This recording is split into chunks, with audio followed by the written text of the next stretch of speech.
Olá, galera! Estamos aí para mais uma aula, de língua portuguesa do Instituto Genara Viana, professora Dionise. Então, estamos falando essa semana toda aí de julho, esses 15 dias aí, nós estamos falando no capítulo 9, certo? E nós passeamos aí pelas as amizades, na era digital.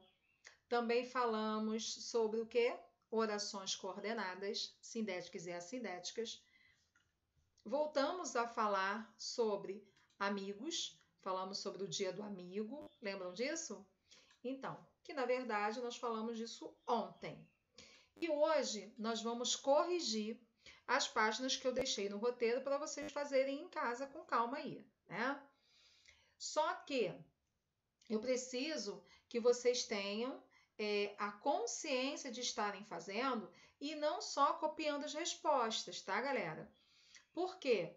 Porque nós vamos ter outra avaliação, que logo vocês vão estar sabendo aí da data direitinho, que a coordenação vai estar mandando para vocês na agenda digital.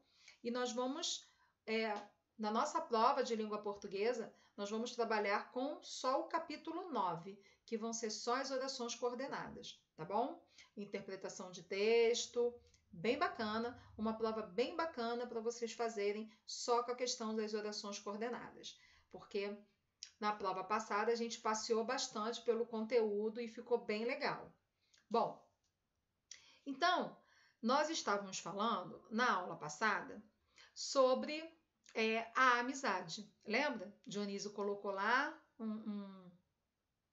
umas chamadinhas para vocês, falando sobre o Dia do Amigo. O virtual é em março e fora do virtual nós comemoramos no dia 20 de julho, que já está aí bem pertinho, batendo a porta aí para a gente comemorar o Dia do Amigo. E em meio a tudo isso que nós estamos passando, com certeza a gente estamos dando mais valor, não é isso? Aos nossos amigos, aqueles que realmente têm nos procurado, aqueles que têm estado conosco, não é? Perguntando, sempre passando um recado, como é que você está, amigo? Conversa comigo, o que está acontecendo, por que está sumido? Então, a gente, mais do que nunca, nós estamos nessa turbulência toda aí e a gente está realmente vendo quem são os nossos melhores amigos.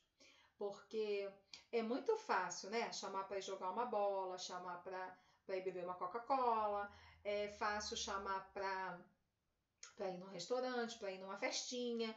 Mas e quando você realmente está ali sozinho, como nós comentamos sobre a questão do amigo, que quando ele se vê sozinho, não é? O ser humano se vê sozinho, depois que ele desliga lá o seu WhatsApp, desliga a sua internet e que aí ele olha para um lado, olha para o outro, olha para as quatro paredes, dentro da sua casa e se vê sozinho.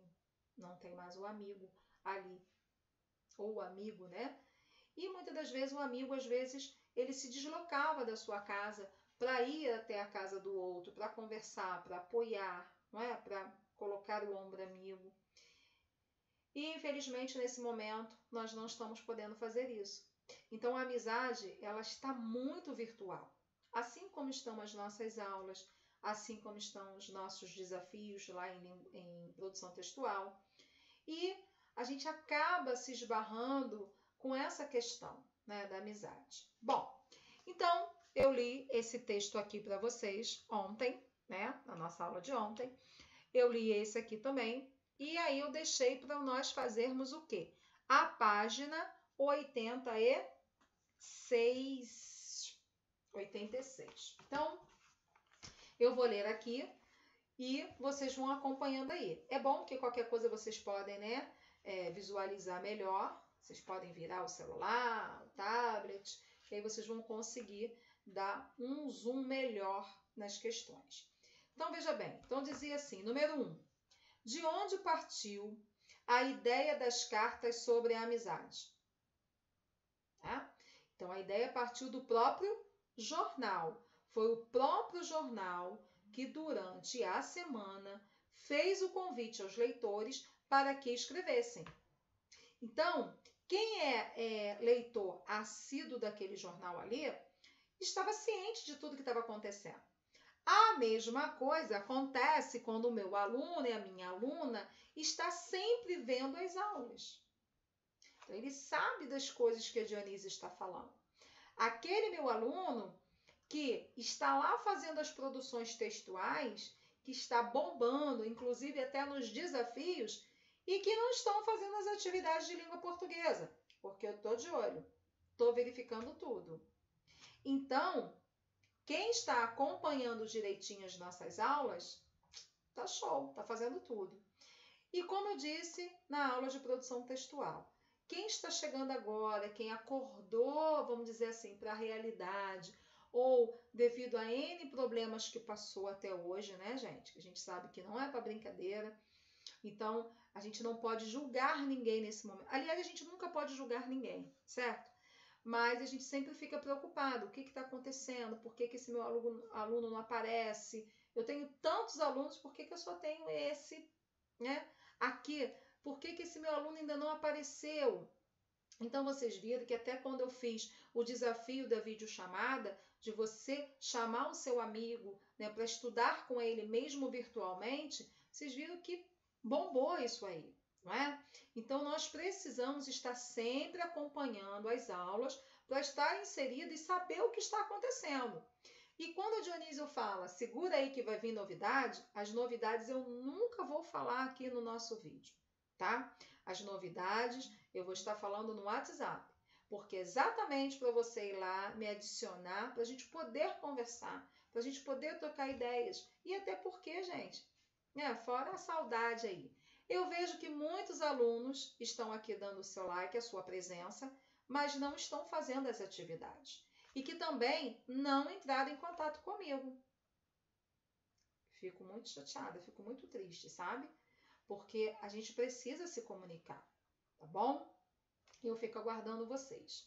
Bom, na questão 2 diz assim: de acordo com o jornal, qual é o objetivo da publicação? Então, o propósito do jornal aí é celebrar o quê? A amizade com seus leitores, tá bom? No caso das cartas reproduzidas, o que os leitores compartilharam? Apresente essas informações em síntese, com suas próprias palavras. Bom, e aí temos duas sugestões. A letra A, a primeira carta, veio uma sugestão do nosso livro. A experiência de uma amizade iniciada na infância é marcada pela distância física, durante uma temporada em que o leitor morou fora do país. Então, a amizade resistiu à distância. Ou seja, as nossas aulas estão resistindo a essa distância, né? A distância da sala de aula, mas não a distância virtual. Olha que interessante. E a segunda carta também veio com uma sugestão: a vivência da amizade entre dois irmãos. Apesar de o leitor não ser confidente do irmão, sente-se que o ama muito e que poderá contar sempre com ele. Questão 4. A Folha de São Paulo, na parte inicial da matéria, explica a origem do Dia do Amigo. Qual é essa origem?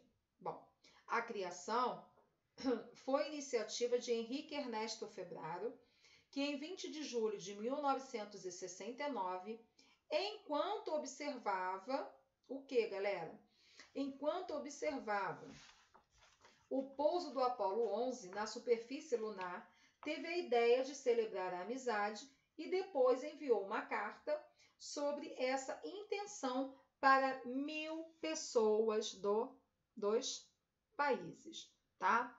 Então, lembrando aqui, só vou dar uma fechadinha aqui, galerinha, porque, né, a gente tem que agora passar para a próxima página. Nessa página daqui, nós estamos falando, na página 89, a gente vai ler o absurdo, que é o quê?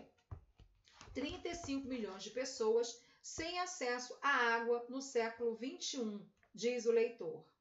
Então, saneamento. Difícil acreditar que são 35 milhões de pessoas sem acesso à rede de abastecimento de água e 100 milhões sem acesso à rede de esgoto no Brasil. Ainda que tal informação tivesse uma margem de erro de 20%, Seria um absurdo conceber e aceitar isso numa sociedade dita civilizada em pleno século XXI. Há décadas, ouço que o Brasil é o país do futuro. Então, nós temos aqui duas manifestações, né? Carta do leitor. E aí nós vamos para a nossa próxima página para correção. Aqui, certo? Tudo bem. Então, nesta página aqui, o que nós vamos observar? Que vamos falar aqui, ó, tá? Responder aqui. Então, questão 5. Podemos dizer que essas cartas de leitores têm caráter argumentativo. Por quê? Porque os leitores procuram o quê? Defender seus pontos de vista. É o que é, né, dentro da carta argumentativa, que também nós vamos aprender texto dissertativo, e aí a gente já entende isso, que ele vem para quê? Para defender o ponto de vista. Qual é a opinião central expressa na primeira carta, a de Lafayette? Bom, o leitor considera absurdo que hoje ainda haja milhões de pessoas sem acesso ao saneamento básico. Questão 7. Logo no primeiro período do seu texto, Lafayette cita alguns dados retirados da matéria da Folha que ele comenta. Letra A. Qual é o papel desses dados na carta? A citação dos dados visa justificar e fundamentar a opinião do leitor. Tá? Depois, letra B. Logo em seguida, esse leitor fala que em um cenário hipotético, no qual haveria possibilidade de uma margem de erro de 20% nos dados. Por que ele faz essa menção? Com essa menção, o leitor procura enfatizar o alto número de pessoas sem saneamento, tá? Mesmo com 20% de erro, os dados ainda seriam alarmantes, ou seja, envolvendo milhões de pessoas. Número 8. Na carta de Eduardo, qual é a principal opinião expressa? O leitor é da opinião de que somente o poder público poderia solucionar o problema da falta de saneamento básico. 9. De acordo com o leitor, em razão do teto de gastos, o poder público não está em condições de investir em saneamento. Letra A. Em relação a isso, qual tem sido a medida sugerida no Congresso? Transferir a tarefa ao setor privado. Letra B. Qual é o ponto de vista do leitor a respeito dessa medida? Bom, Eduardo duvida que o setor privado invista, né, para levar esses serviços para quem não possa pagar altas tarifas. 10. Que estrutura básica você observa nas cartas do leitor lidas até aqui? Todas as cartas lidas apresentam um texto em si e a identificação de quem escreve, nome, cidade e estado. As cartas de leitores devem ser construídas de maneira ética e respeitosa. Podemos afirmar que as cartas que vimos atendem a esse critério? Explique. Claro, né, gente? Mesmo os que trazem opinião crítica foram elaborados de forma respeitosa e ética. Não há expressão de ódio, palavras de baixo calão, falas preconceituosas ou qualquer outro discurso não construtivo, tá? Então, tá aí todas as respostas, tudo corrigido bonitinho, porque depois, na próxima aula, nós vamos estar agora corrigindo o nosso capítulo 9 do nosso livro suplementar, tá bom? Ó, beijo grande e até a próxima aula.